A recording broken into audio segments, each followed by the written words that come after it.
जय माता दी। कैसे हैं आप सभी। आइए बात करते हैं माँ शैलपुत्री यानी कि माता के प्रथम स्वरूप की। माता का वाहन क्या है, माता का स्वरूप शैलपुत्री का अर्थ क्या है, आइए बात करते हैं। देवी दुर्गा ने अपने भक्तों के कल्याण के लिए पृथ्वी पर 9 अवतार लिए थे, जिन्हें नव दुर्गा कहा जाता है। इनमें सबसे पहला अवतार देवी शैलपुत्री का है। देवी दुर्गा के प्रथम स्वरूप शैलपुत्री का अर्थ पर्वत की पुत्री या पहाड़ों की बेटी है। इन 9 अवतारों में से देवी दुर्गा के इस अवतार की कहानी माता सती के आत्मदह से जुड़ी हुई है। तो आइए जानते हैं माँ शैलपुत्री की महिमा की पुण्य कथा। देवी दुर्गा के इस अवतार की पूजा नवरात्रि के पहले दिन बड़े धूमधाम से की जाती है। देवी दुर्गा के प्रथम स्वरूप शैलपुत्री को शांति और सौभाग्य की देवी माना जाता है। देवी शैलपुत्री का स्वरूप भी अत्यंत मनोरम है। देवी के बाएं हाथ में कमल का पुष्प सुसज्जित है, तो वहीं उन्होंने अपने दाएं हाथ में त्रिशूल धारण कर रखा है।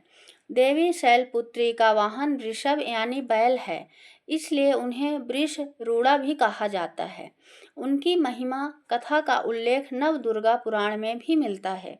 पुराणों में निहित कथा के अनुसार प्रजापति दक्ष अपने दामाद भगवान शिव के प्रति अत्यंत क्रोध और ईर्ष्या का भाव रखते थे।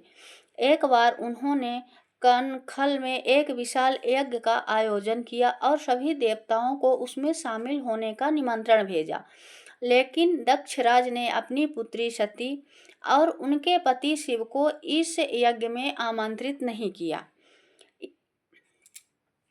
इस यज्ञ के बारे में जब देवी सती को पता चला तो वह वहां पहुंची और दक्ष से शिव को निमंत्रण न भेजने का कारण पूछा। इस पर प्रजापति दक्ष ने सती का घोर अपमान किया, महादेव के बारे में कई अनुचित शब्द कहे। देवी सती अपने पति का अपमान सह नहीं पाई और उन्होंने उसी यज्ञ की अग्नि में अपनी देह त्याग दी। देवी सती के इस तरह आत्मदह करने के बाद भगवान शिव उन्माद से हो गए और कैलाश भी श्री विहीन हो गया। सभी देवताओं को महादेव की ऐसी हालत देखकर अत्यंत चिंता होने लगी, लेकिन दैत्यों को महादेव की दशा पर बहुत आनंद आ रहा था।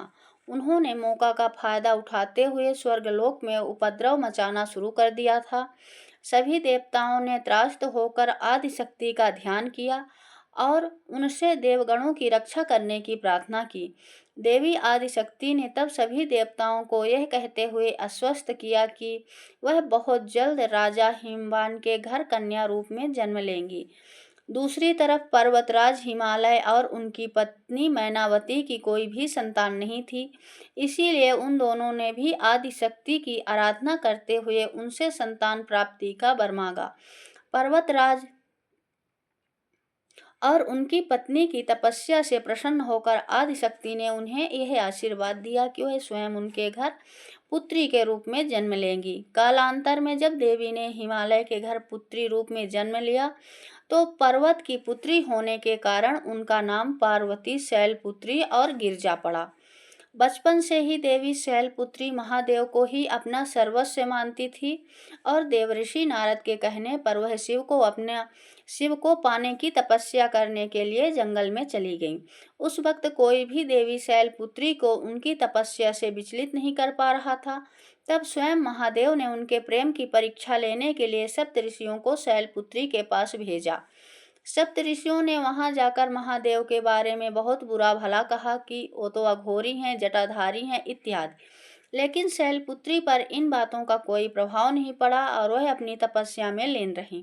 उनकी ऐसी अड़िग भक्ति और प्रेम को देखकर सप्तऋषि बहुत प्रसन्न हुए और उन्होंने कैलाश आकर सारा वृत्तांत महादेव को सुनाया। इसके बाद महादेव ने देवी को अपनी पत्नी के स्वरूप में स्वीकार करने का निश्चय कर लिया और सप्तऋषियों ने उनके विवाह का शुभ लग्न तैयार किया। हिंदू धर्म में नवरात्रि के त्योहार का काफी महत्व होता है और इसे मुख्य रूप से साल में 2 बार मनाया जाता है। ओम देवी शैलपुत्र्याय नमः। बोलो माँ आदिशक्ति की जय। ये थी हमारी देवी शैलपुत्री की कथा। जय माता दी।